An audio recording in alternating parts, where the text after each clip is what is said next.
तर या सगळ्या परिस्थितीविषयी अधिकची माहिती जाणून घेऊयात। आमचे प्रतिनिधी संदीप राजगोळकर आपल्या सोबत आहेत। तर संदीप, नेमकी सध्याची काय परिस्थिती आहे? नाही, प्रामुख्याने आपण पाहायला गेलं तर आज अधिवेशनाचा पहिला दिवस आहे आणि आजच्या दिवशी काँग्रेस जनता पार्टीने जे आंदोलन आयोजित केलेलं होतं, संसदेला घेराव घातल्याचा दावा जो आहे तो काँग्रेस जनता पार्टीकडून केला जातो। त्याचं कारण असं आहे, संसदेकडे जाणाऱ्या सगळ्या मार्गांवर सध्या आंदोलक बसलेले आहेत। म्हणजे संसद मार्ग परिसर असेल किंवा त्या म्हणजे पार्लमेंटकडे येणारे जे सगळे रस्ते आहेत, त्या सगळ्या रस्त्यांवर सध्या आंदोलक असल्यामुळे त्यांनी घेराव घातल्याचा दावा जो आहे तो केलेला आहे। एकीकडे पोलिसांनी बॅरिकेडिंग केलं आहे, सगळे रस्ते टोटली बंद केले आहे।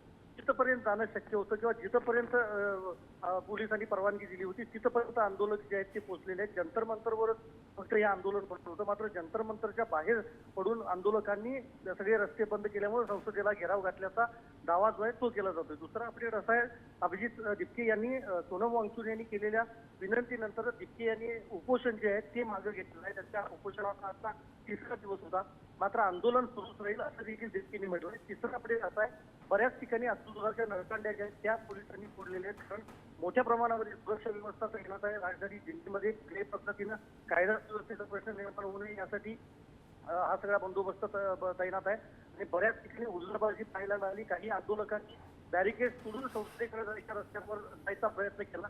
अशा पोलिसांना थांबवण्यासाठी लाठीमार करावा लागला, त्याचबरोबर अश्रूधुराच्या जे नळकांडे त्या देखील काही ठिकाणी फोडावे लागलेले आहेत। आत्ताच जर पाहिली तर तणावाची परिस्थिती सध्या अजून पाहायला मिळते। एकीकडे दोन्ही सभागृह चालू झालेल्या 11 वाजता आपल्याला मिळते, त्यानंतर आता हे आंदोलकांचं जे हे स्वरूप आहे ते पाहायला मिळते। त्यामुळे संसदेला घेराव घातल्याचा दावा जो आहे तो फक्त केला जातो, म्हणजे सगळ्या ते बंद करण्यात आले। त्यामुळे आंदोलकांचा अजून किती वेळ या मार्गावर थांबतात हे बघणं महत्वाचं असेल। गौरी, नक्कीच संदीप, आपण बघतोय की मोठ्या संख्येने जे आहे ते आंदोलक आहेत ते जमलेले आहेत, त्यांची संख्या मोठी आहे, पोलिसांचा सुद्धा मोठ्या प्रमाणात बंदोबस्त दिसतोय। ही सगळी परिस्थिती हाताळण्याचा नेमका कशा प्रकारे प्रयत्न केला जातोय सध्या पोलिसांकडून? नाही, प्रामुख्यानं पाहायला गेलं तर राजधानी दिल्लीमध्ये जी आंदोलनं होतात ती आंदोलनं जंतर मंतरवरच होत असतात आणि या आंदोलनांना परवानगी खरं तर दिली जात नसते गौरी। आणि आजच्या देखील या आंदोलनाला काँग्रेस जनता पार्टीच्या आंदोलनाला परवानगी देण्यात आलेली नव्हती आणि ज्या वेळेला आंदोलन असतं, म्हणजे यापूर्वी आम आदमी पक्षानं आंदोलनं केली, कम्युनिस्ट पक्षांनी आंदोलनं केलीत, त्या वेळेला सुरक्षा व्यवस्था मोठ्या प्रमाणामध्ये तैनात असते। म्हणजे देशात इतर ठिकाणी आंदोलनं होतात त्याच्यापेक्षा कितीतरी पटीने सुरक्षा व्यवस्था जी आहे ती तैनात असते, कारण ही देशाची राजधानी आहे आणि महत्वाचं केंद्र आहे।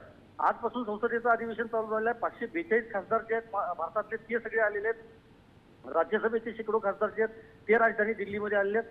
त्यामुळेच हे आंदोलन एकीकडे दडपण्याचा किंवा दाबण्याचा प्रयत्न जो आहे तो सुरक्षा यंत्रणांकडून होणार अशी शक्यता वर्तवली जात होती आणि त्यानुसार सीआरपीएफ, सीआयएसएफ असतील या पॅरामिलिटरी फोर्ससह दिल्ली पोलिसांना अनेक ठिकाणी तैनात करण्यात आले। म्हणजे सोनम वांगचूक यांच्यावर सफदरजंग रुग्णालयामध्ये उपचार सुरू आहेत। आपल्याला माहिती, त्या रुग्णालयामध्ये जवळपास 700 ते 800 पोलिसांचा ठिकाणी तैनात करण्यात आलेला आहे आणि महत्वाचं हेच आहे की दिल्ली पोलिसांच्या मदतीला कायमच पॅरामिलिटरी फोर्स असतो, त्यामुळं मोठ्या प्रमाणामध्ये म्हणजे आपण जे शब्द कायम वापरत असतो की छावणीचं स्वरूप आलंय, तर छावणीच्याही पलीकडचं राजधानी दिल्लीतलं कायम चित्र असतं आणि ते चित्र आज देखील बघायला मिळते।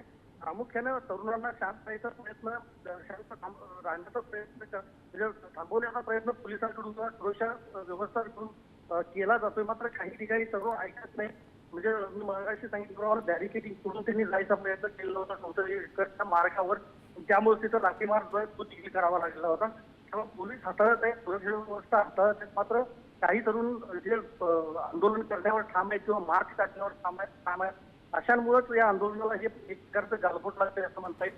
मात्र आता तणावाची परिस्थिती असली तरी पोलिसांना ही, म्हणजे पोलीस असतील किंवा केंद्र सरकार असेल, यांना ही परिस्थिती हाताळायचं एक मोठं आव्हान जे ते आता समोर असणार आहे।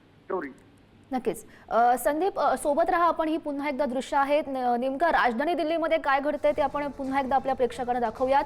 तर आपण बघतोय काँग्रेस जनता पार्टीचे आंदोलक आहेत ते मोठ्या संख्येनं संसदेच्या बाहेर जमलेले आहेत, त्यांनी संसदेला घेराव घातलेला आहे, जोरदार निदर्शनं त्या ठिकाणी केली जात आहेत, घोषणाबाजी या सगळ्या आंदोलकांकडून केली जात आहेत। नेमकं काय घडलेलं होतं तर नीट यूजी 2026चा पेपर फुटलेला होता, प्रकरण हे देशभरात गाजलेलं होतं, जवळपास 22 लाख विद्यार्थ्यांना याचा मनस्ताप झालेला होता। पालकांमध्ये सुद्धा संतापाची लाट निर्माण झाली होती आणि त्यानंतर एकच मागणी जोर धरू लागली, ती म्हणजे केंद्रीय शिक्षण मंत्री धर्मेंद्र प्रधान यांच्या राजीनाम्याची।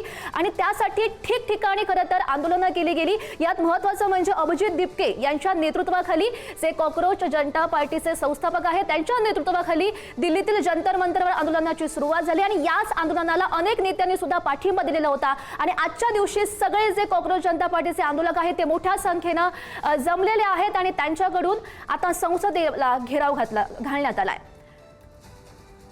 तर आमचे प्रतिनिधी संदीप राजगुरकर आपल्याला अधिकची या सगळ्या प्रकरणासंदर्भातली अधिकची माहिती देत होते। संदीप, या सगळ्या घडामोडींवर तुम्ही असंच लक्ष ठेवून राहा। तुर्तास धन्यवाद दिलेल्या सगळ्या सविस्तर माहितीसाठी। मोठ्या संख्येने आंदोलक जमलेले आहेत, पोलिसांचा सुद्धा मोठ्या प्रमाणात बंदोबस्त त्या ठिकाणी आहे, त्यांच्याकडून ही सगळी परिस्थिती हाताळण्याचा प्रयत्न केला जातोय। मात्र पोलिसांनी सुद्धा काही आंदोलकांना ताब्यात घेतल्याचं समजतंय, त्यांच्यावर अश्रुधुरांच्या नळकांड्या सुद्धा फोडल्या। त्या दरम्यान नेमकी काय परिस्थिती उद्भवलेली होती ती ही दृश्य आपण बघू शकतोय। दिल्लीमध्ये हा विद्यार्थ्यांचा एल्गार, कॉकरोच जनता पार्टीचे जे आंदोलक आहेत त्यांनी संसदेला धडक मोर्चा त्यांचा हा बघायला मिळतो, त्यांनी घेराव घातलेला आहे। मोठ्या प्रमाणात त्या ठिकाणी निदर्शनं केली जात आहेत।